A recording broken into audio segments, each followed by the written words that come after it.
we will move into presentations, and I will bring a brief state of the city to the community right now. This is going to have some updated information of things that we are in the process of implementing, information that I just feel like it's important for our community members to be aware of. So we'll start off with Brentwood being nearly 75 years old this coming year.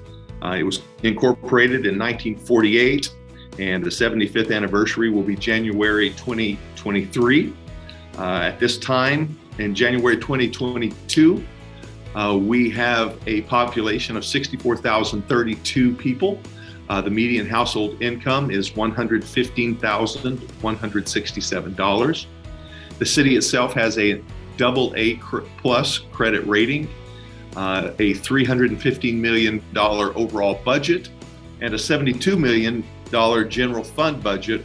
We do have 30% reserves available for emergency contingencies. And we are in the process of implementing an exciting 2-year strategic plan ahead.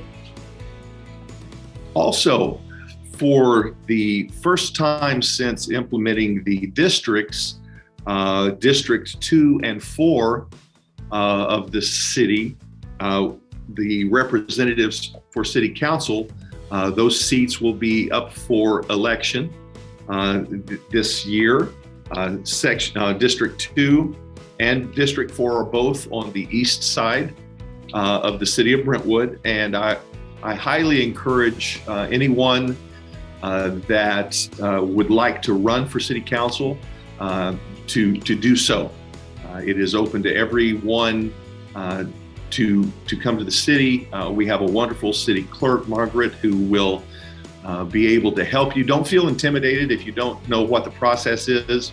Our city clerk is an expert at walking us through the process. So please get involved. We have a very involved community, and our district elections for 2 and 4 will be this November. Moving into the public works, we are currently partnering with Los Vaqueros in storage capacity expansion for our water, as well as we are in the process of expanding our wastewater treatment plant. And we have plans to expand the water treatment plant as well, so that at full build out of the city, we are going to be able to have the resources and the infrastructure available to make sure that we are taken care of, and we don't have the need in the future to wish we had done this. Our council has made great decisions. Previous councils for many years have made good decisions on infrastructure to keep us all safe and healthy and well. And so these are some of the things that we're in the process of. Also, we are working on a portion of the sound wall on Highway 4 near the Balfour exit. This council has directed our staff to begin the process of remediating some of those sound concerns there, and also working in the parking garage with security improvements. Many of the community's residents have expressed concern over the safety of the usage of the parking structure downtown, and our city staff is working to implement some security steps to make sure that everyone on the school, everyone that uses the parking structure, all of the pedestrians around it are able to remain safe while they're here downtown. Going into another very important and long-awaited component of what's going on with Public Works is the Sand Creek Road extension. This extension down to the bottom right is Sand Creek and the Sand Creek Cloverleaf exit that we currently have. It will join there, and it will attach, it will go through this property. They're building a bridge, and the city of Antioch just approved the projects that will put in place the Promenade Phase 6 in Antioch that will finish Hydorn Road down to that connecting location there to Sand Creek Road. So that will alleviate a lot of the traffic pressures at Lone Tree for the shopping areas there and the exits there. So this Sand Creek Road connection through PA1 specific plan area is in the process. It's the extension is 35% designed, and bidding work for the bridge structure and construction to begin next summer. So that's long awaited and great news. Moving into economic development, the Innovation Center, the specific plan amendments are being considered tonight. $25 million of infrastructure improvements for the privately owned job-creating business park are being planned. There will be about 8,000 potential jobs at completion that this project is envisioned to bring. And of course, it will be focused on high-paying, high-quality jobs to help our residents be able to have a very local commute and be able to spend time with their families, as well as help with greenhouse gas emissions, our carbon footprint, everything that something like this is going to help accomplish on a state and county level. But the most exciting thing to me is that it's going to help our local families live and work locally and make a very good wage with some of the med tech, the tech, and the different corporations and commercial venues that will be happening there. Also, in the process currently in economic development is the Highway 4 𝐒𝐭𝐚𝐭 Trail bicycle and pedestrian overcrossing. If you have gone down Highway 4 or up Highway 4, recently I've had a lot of people asking what's being built there, what are the cranes for? That is a Contra Costa Transit Authority project partnering with different transit and the park districts and the Habitat Conservancy and cities to build the bicycle and pedestrian overcrossing there that will connect the trails from the west side of Highway 4 to the east side of Highway 4. Ultimately, some of the information that has been sent out says that it is going to connect over 60 counties, and you'll be able to take trails, some more complete and some more rustic, but from here to Walnut Creek, and someone told me recently, if you use a little imagination, you can use trails all the way down to South San Francisco. So a lot of exciting things happening with that. Also, Costco and dual branded hotel La Quinta and Hawthorne are both in plan review right now for that area. The La Quinta Hawthorne hotel will be located at the Streets of Brentwood location. That's going to provide housing short-term, of course, for some of the decisions that we're going to be talking about here in a moment, enabling people that want to come to town for sporting events or other things to stay here and spend their money locally. And instead of our families having to go out and travel for different travel sports, we're excited that very soon we're going to be able to have some of those events locally. Also in economic development, Main Street America recently awarded affiliate status and is working towards accreditation status to our Downtown Business Association. Also funding Harvest Time to produce a documentary marketing film. They will be working with Contra Costa County on financing the district to encourage street, sidewalk, jobs creating opportunities in these priority areas. It's something that is going to be a real boost for our local businesses and economic development. It puts the city of Brentwood in several publications and online social media locations that are looked at many millions of times by fresh eyes every year.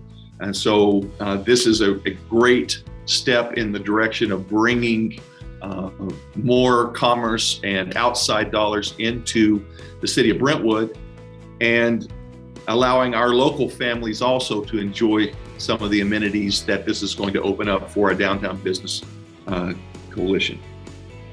Also in community development, we are nearly ready with an open space protection initiative to be put on this November's ballot. It will be updating our multi-year housing element, as well as resuming work this winter on zoning code updates to reduce undesirable land uses. The general plan, of course, is our defining document for growth and business in the city of Brentwood.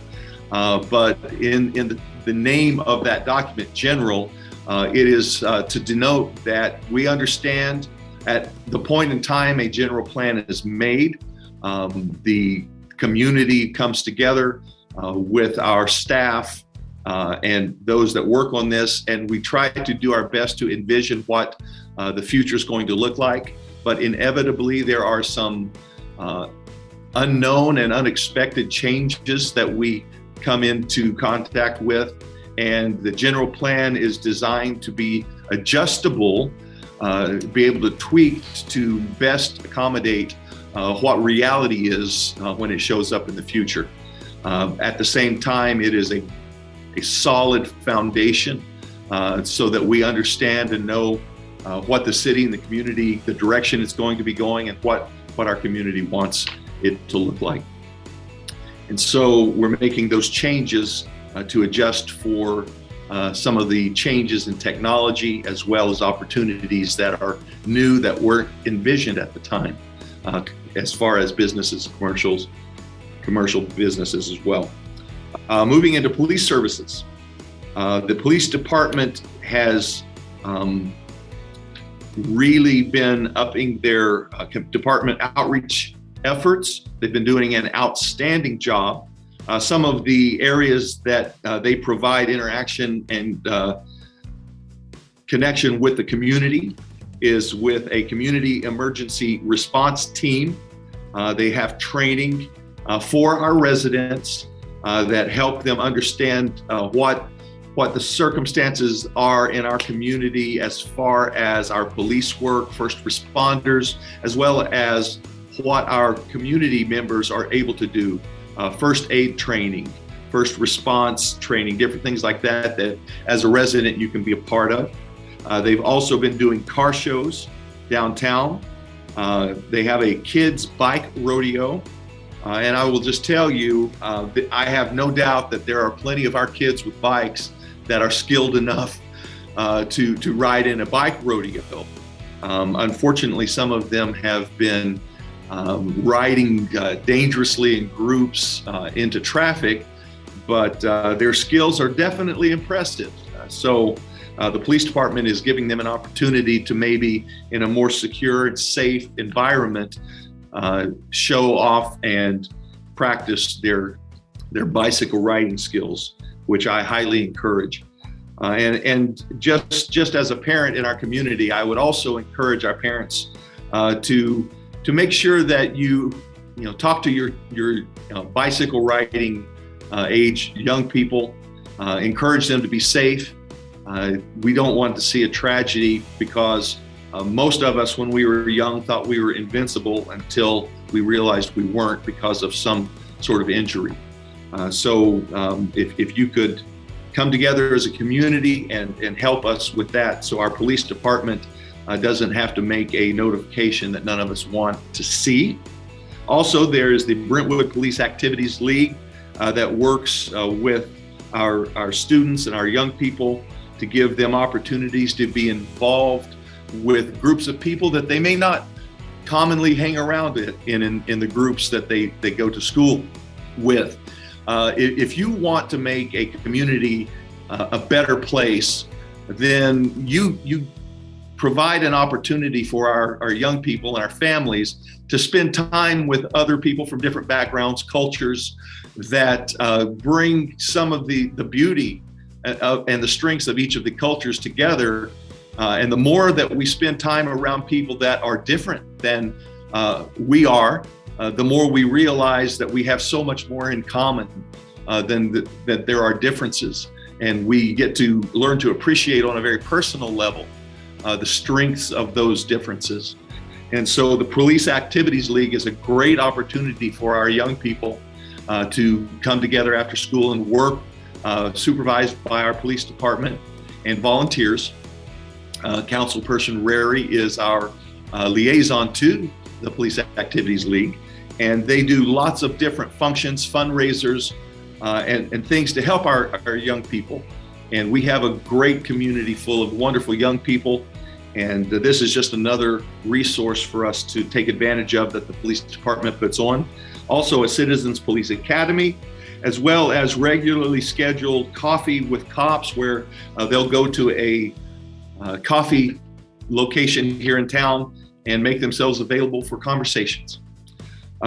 Also in police services, some of the other things that they provide is a community public safety and mental health group called One Mind. I've partnered with the National Association of Triads, as well as Mental Health Awareness Month. Upcoming in August 2nd is our National Night Out. Here you see some of our police officers that were participating last year in the Dia de los Muertos event that we had here in Brentwood, and it was very well received. And all of the face painting here was done by one of our officers' wives, who is there. I believe it's her standing in the middle, if I'm not mistaken, but if not, she did most of that, if not all that face painting. It was a great event. I know several of our council members were there. Everybody had a good time. Moving into fire protection.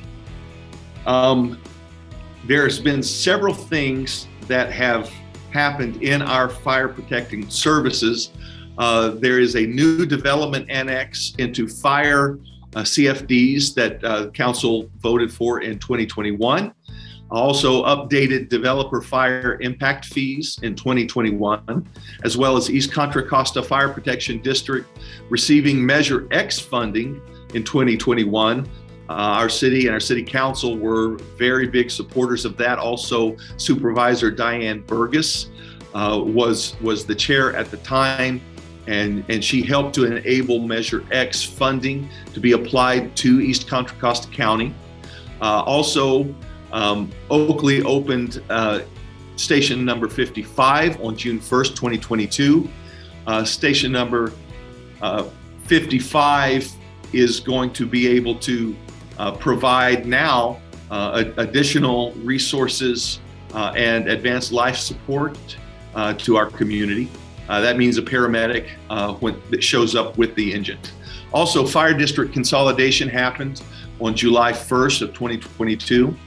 What that means is, after many years of a lot of hard work by many people, led up by our former now fire chief, we were able to work the elected fire board, the appointed fire board, the fire subcommittee here in the city of Brentwood was able to work together with the supervisor, county supervisor, and ConFire board, as well as Chief Bouchard, who is the chief of ConFire.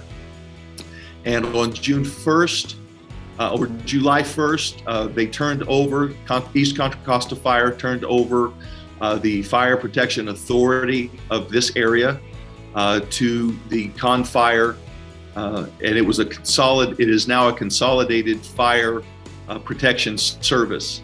So we have many more resources, over 400 firefighters versus 38 firefighters. That's going to reduce injury on the job. It's going to provide such greater level of fire protection and protection for our firefighters as well. Also bringing new resources. Station 52 will have a double housing two trucks and facilities there. So 2 teams, 2 trucks. Also, there's going to be, we opened up station, I believe 98 is what they're calling it now, in Bethel Island. And engine 52, station 52, July 1st, that is when they began advanced life support. Station 51, which will be at Empire and Amber, and Station 54 on First Street will be new fire stations that will be in place in 2 or 3 years. Moving into Parks and Recreation. For several of the residents in the community that have been waiting a long time, disc golf course opened earlier this year, and recently City Council funded new bathrooms at Guerin and Creekside Park, as well as pickleball courts that will be forthcoming to Creekside Park this winter. I know that I'm regularly approached by our pickleball players here in the community.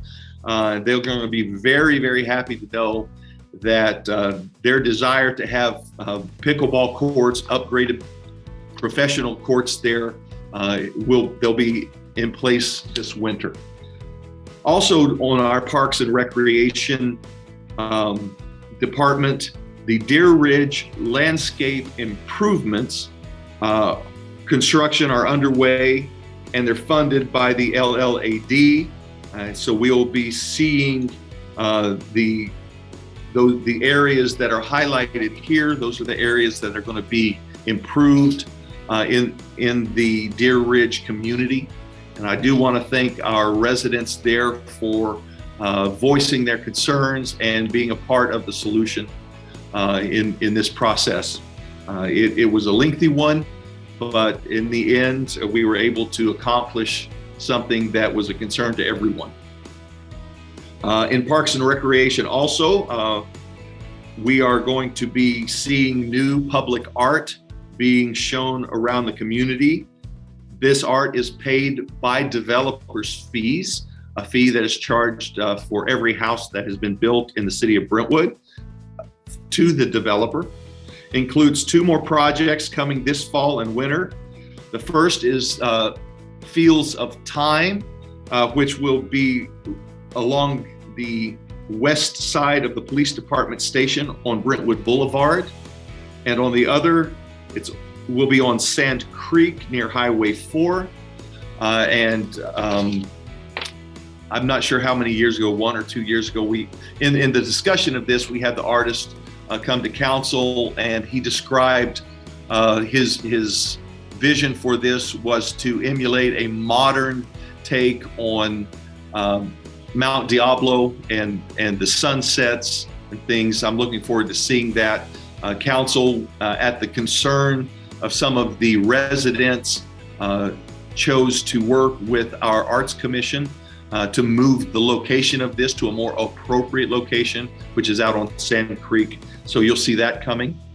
And speaking of Sand Creek, as far as Parks and Rec is concerned, the Sand Creek Sports Complex, which is estimated to cost $15 million, will soon go out for bid for architectural design services to develop a multi-field sports complex. It will have artificial turf fields. And as you can see on this picture, if you can see that, and I'm sure this information will be up on our city website as well. These are going to be artificial turf fields that are going to accommodate several different types of field sport activities. And we're very excited to have these here to service our local sports teams, so that, again, not only do we have the ability to have our local teams play here, but it will open up opportunities to be more attractive to outside organizations coming in and having these travel team events here, which will help our local families and also our local businesses. Also, in Parks and Recreation, there's a lot going on in Parks and Rec that is coming to fruition after many years of work. There at the Vineyards at Marsh Creek, the Event Center Amphitheater is 30% designed and it's starting environmental analysis. That will take a year, but here you see the architectural drawings of what it's going to look like, and it's going to be a great asset and addition to our community. Just another thing for our families to be able to participate in our community. And then last but not least, I know it is not a city project, but Brentwood Los Medanos College is ready to open and be used for our community. It is going to be an outstanding asset. If you've had an opportunity or you have an opportunity, please go take a look at that campus. It's a beautiful campus, and it's going to be a real asset to our local residents, our families, and community.